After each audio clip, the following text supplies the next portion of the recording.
So you're on the borderline between neurotic and psychotic as far Yeah. as this like psychic suffering and how you're Yeah. presenting. Borderline. This word comes from an old psychoanalytic idea.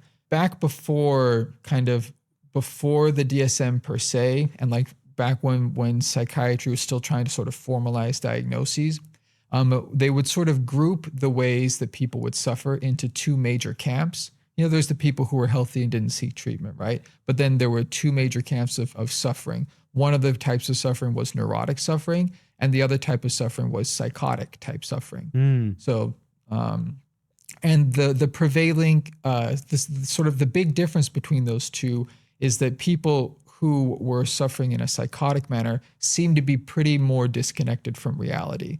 Like you couldn't really like check with them on the reality of a situation and be confident that they were going to give you an accurate assessment of what had actually happened.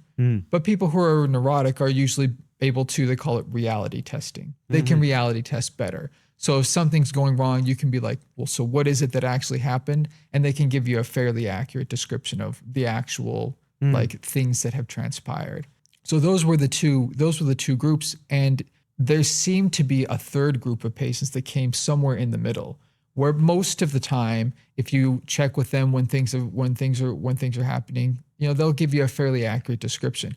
But when the heat really gets turned up, or when they have a pretty serious trigger, or there's some sort of major relationship disturbance, you'll see that they tend to start having perceptions of reality that don't really pan out. They seem to like to sort of step into that psychotic area where they're not really understanding the truth of what seems to have actually happened. And so it's very hard to deal with because, they're not, it's not an accurate assessment of the situation. And so that's where borderline came from. It was people who kind of, they seemed to be less well reality tested than the neurotics, but a little bit better than the psychotics.